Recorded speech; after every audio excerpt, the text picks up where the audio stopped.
Good morning. Welcome or welcome back to Bookeemonsters. My name is PK. It is Wednesday, March the 12th.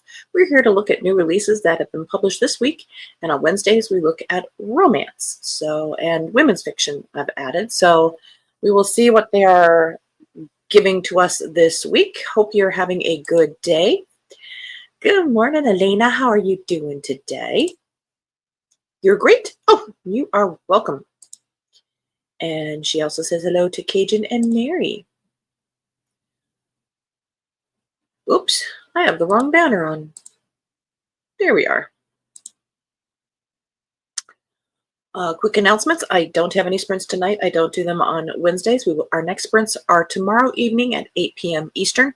They go for 2.5 hours every Tuesday and Thursday evening, and then for 5 hours on Saturday afternoon, and that one starts at 3 p.m.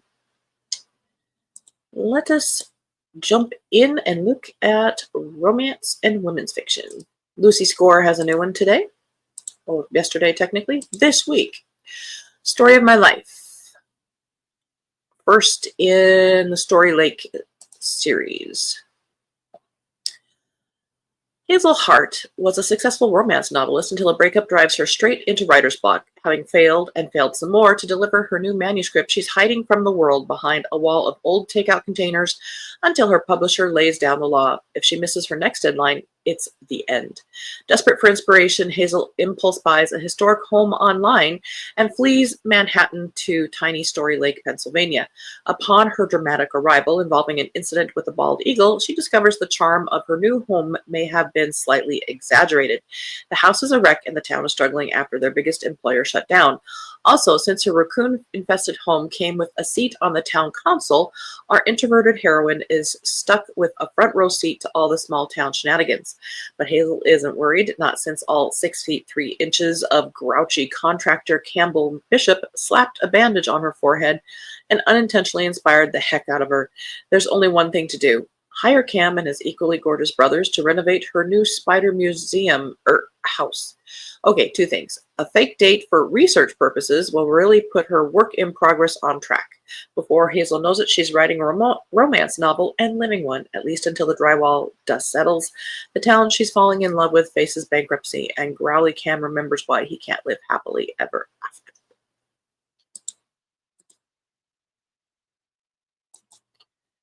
Sounds like a grumpy.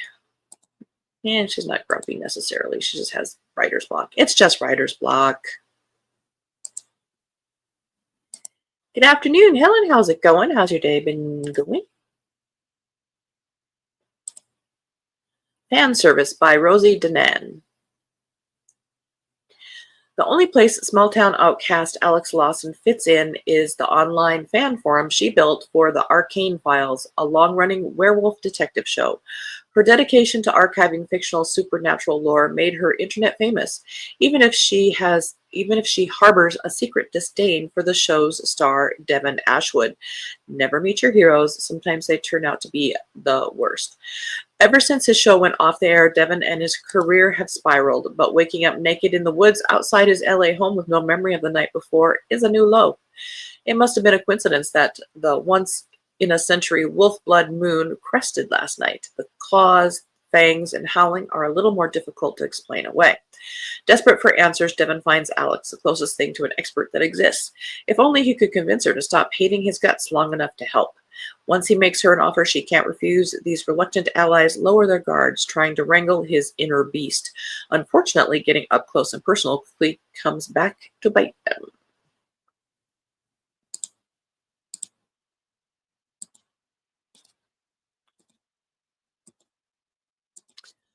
Love and Other Paradoxes by Katrina Sylvie. And Elena says hello to Helen.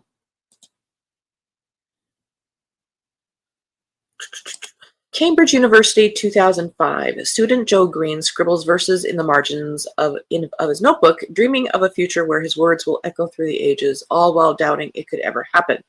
Then the future quite literally finds him in the form of Essie. She's part of a time-traveling tour, a trip for people in the future to witness history's greatest moments firsthand. The star of this tour, Joe Green. In Essie's era, Joe is as renowned as Shakespeare, and he's about to meet Diana, a fellow student and aspiring actress who will become his muse and the subject of his famous love poems. But Essie is harboring a secret. She's not here because she idolizes Joe. Actually, she thinks his poetry is overrated. Something will happen at Cambridge this year that will wreck Essie's life, and she's hell-bent on changing it. When Essie goes rogue from her tour, she bumps into Joe and sends his destiny into a tailspin. To save both their futures, Essie becomes Joe's dating coach, helping him win over Diana. But when Joe's romantic endeavors go off script, and worse, he starts falling for Essie instead, they both face a crucial question. Is the future set in stone, or can we pen our own fates? And does Essie have, does the future have the wrong history? It wasn't Diana, it was her. My Big Fat Fake Marriage by Charlotte Stein. Good morning, Mary. Happy Wednesday. Off today to the CPA to meet about taxes. That does not sound fun. And then I'm free for the day. Hopefully you're going to reward yourself. Always dread going over all that because I'm not a good money manager. Well, that's what we hire them for. But yes, reward yourself afterward. Connie has always distrusted nice guys. In her experience, they're just waiting to reveal some horrible secret. And then she meets big, adorable Henry Samuel Beckett, editor extraordinaire, lover of bow ties, sweet and so cheery she struggles to believe he's real. Until Henry Samuel Beckett, or Beck as he's known to most, tells her the secret underneath his sunny surface. He's been single all his life, but in a moment of panic, he's told everyone at his publishing house that he's married. And when Connie, an aspiring writer herself, can't help defending him, she ends up being the fake wife he doesn't actually have. When they head off on a writing retreat surrounded by people convinced this must be a ruse, both of them can't help but agree, until they share their first kiss, their first touch, their first time in only one bed, side by side, every night as the simmering tension builds. Connie starts to wonder if this might be real after all. End of row one.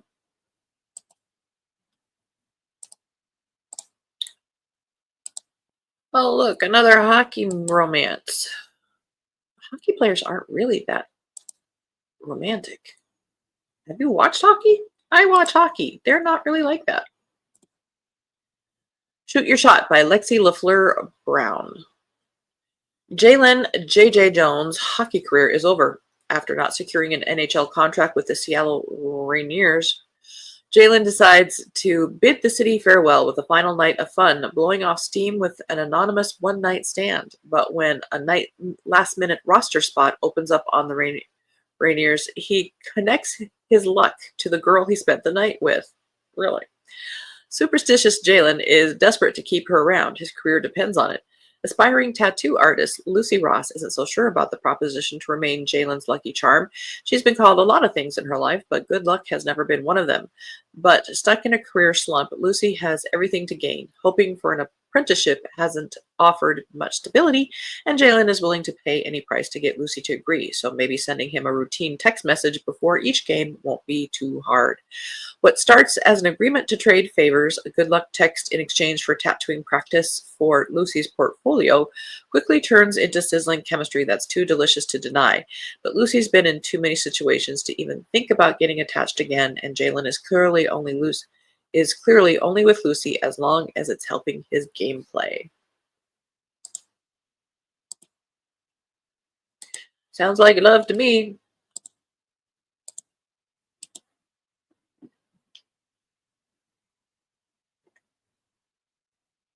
It's me. Oops. Mary says, sitting here eating a quick bite of breakfast and watching the birds at my new bird feeders. Oh, nice. They are so lively and happy. Do you have any particular ones that like to show up? Good to hear about books while doing all this. I agree. It's good to hear about books anytime. Maybe those hockey players have a softer moment off the ice. Sure don't have it while on the ice. That is very true. Steve and my first date was a hockey game. 4 Steps to the Perfect Fake Date by Lillian Monroe. A notorious rule follower, the old Daphne Davis could do no wrong, but lately she can't get anything right. Jilted by her ex, ousted from her home, and laid off from her job, Daphne retreats to her little hometown, Fernley Island. But even there she feels out of sync, so bailing on her own sister's engagement party, she suddenly embraces a brand new philosophy. No more goody two-shoes. Unfortunately, Daphne's new mantra lands her squarely in the headlights, literally, of her high school nemesis, Calvin Flint. No longer a scrawny jerk, he's Fernley's acting sheriff, filling out his uniform way better than he ought to. He's also Daphne's new boss. As Daphne balances the books after a department scandal, a series of mishaps throws her and Calvin together. The sparks that fly take them both by surprise, but will a fake dating scheme and quest for a stolen heirloom ruin their chance at something real? Can they not just fall in love? Do we need to add the fake dating? Do we need to add falling in love isn't enough. You need to add a Indiana Jones-like quest. Hard to Get by Laura Moore, third in the Big Love from Galway series. Everyone may know your name, but do they know the real you? Andy Salazar's hard work at the local women's shelter makes a big difference in her small town, but at the end of a long day, Andy can't wait to blow off some steam as her sexy, voluptuous bombshell singer persona.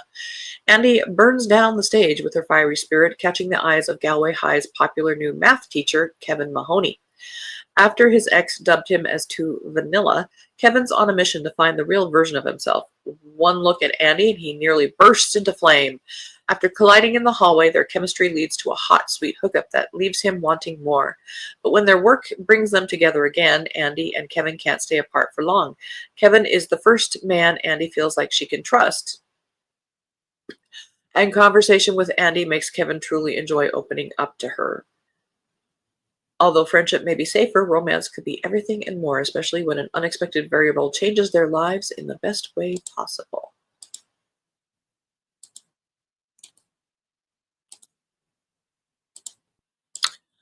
The Cowboy's Undoing. Hey, we got a cowboy one. This is by Leah Vale, third in the Grit and Grace series. Mary says, I have tufted titmice. These are the birds. Purple finches. Ooh, goldfinches. Ooh, cardinals. Wow, nuthatches. Right now, everyone seems to get along and share nicely. Well, that's good to hear. They all sound very pretty. A born caretaker, former bronc rider Beth Dawson finds purpose as the animal wrangler for the Grit and Grace Rodeo Roughstock Company she started with friends. The only burr under her saddle is the know-it-all ranch manager who wants to be in control. She's been there and done that. But when a feral dog needs to be brought to heel, she steps in, determined to save the dog and the ranch's livestock. Ranch manager Justin Chadwick owes the Holiday family everything, and he takes his role at the A-Bar H Ranch seriously. But having to deal with the beautiful optimist who views every living creature as a potential pet to nurture is almost more than he can bear. Animals are money on the hoof and must be protected, so when a feral dog threatens the bred heifers representing the ranch's future, he must put his attraction aside and go toe-to-toe with Beth. Forced to work together, will these two find a middle ground, never mind falling in love? Well, he's not bad to look at. I will give you that. But really, cowboys don't really wear that kind of belt every day. Just saying. Live in Montana. End of row 2. Jeanette Oak has a new one. I did check. This is new.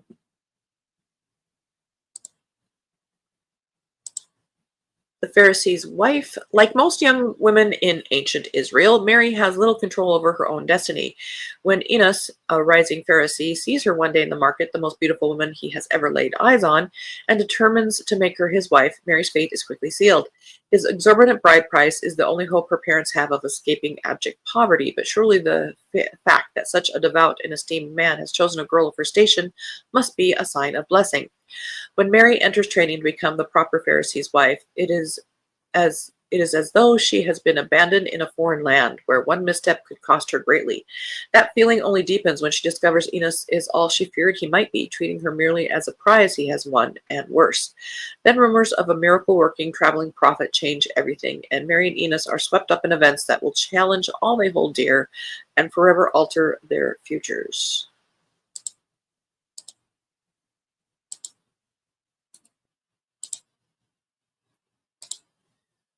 Jane and Dan at the End of the World by Colleen Oakley.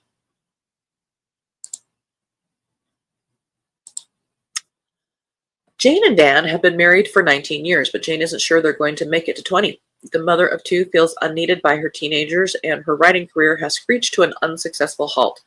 Her one published novel sold under 500 copies. Worse, she's pretty sure Dan is cheating on her. When the couple goes to the renowned upscale restaurant La Fin du Mall to celebrate their anniversary, Jane thinks it's as good a place as any to tell Dan she wants a divorce. But before they even get to the second course, an underground climate activist group bursts into the dining room. Jane is shocked, and not just because she's in a hostage situation, the likes of which she's only seen in the movies. Nearly everything the disorganized and bumbling activists say and do is right out of the pages of her failed book. Even Dan, who Jane wasn't sure even read her book, admits it's eerily familiar. Which means Dan and Jane are the only ones who know what's going to happen next, and they're the only ones who can stop it. This wasn't what Jane was thinking of when she said, "Till death do us part," all those years ago, but if they can survive this, maybe they can survive anything, even marriage. Interesting twist.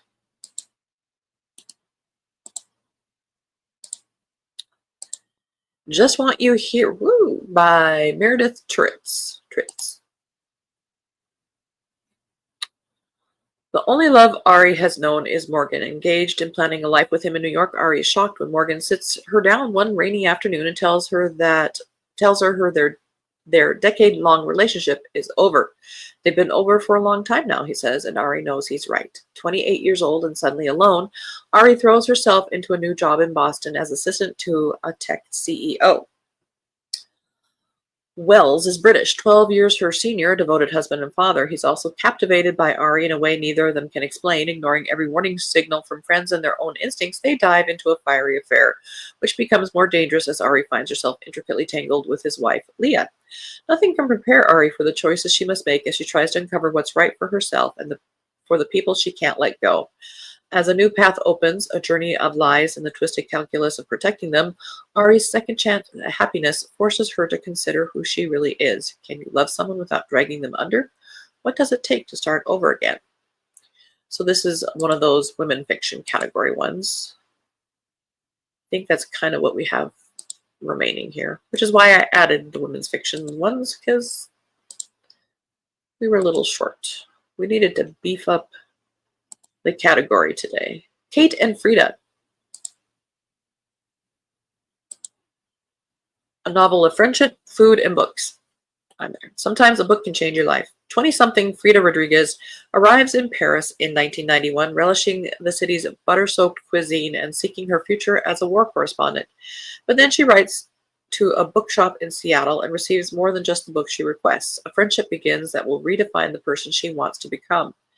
Seattle bookseller Kate Fair is transformed by Frida's free spirit, spurred to believe in herself as a writer, to kiss her handsome co-worker, and to find beauty even in loss. Through the most tumultuous years of their young lives, personally and globally, Kate and Frida sustain and nourish each other as they learn the necessity of embracing joy, especially through our darkest hours. Well, there you go. End of that row.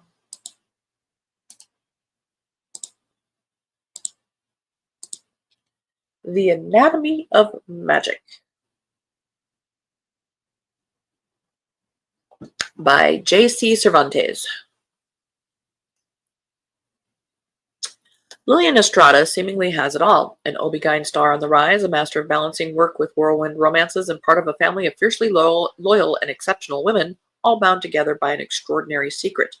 The Estrada women each possess a unique power, and Lily shines with the rare gift to manipulate memories.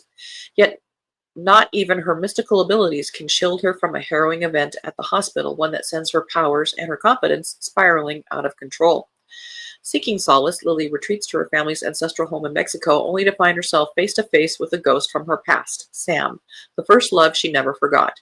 Nearly a decade since she last saw him, Sam is hardly the boy she once knew, and as old flames spark to life, Lily must navigate the mysteries of their shared history and the depths of her own heart if she hopes to control her unpredictable magic.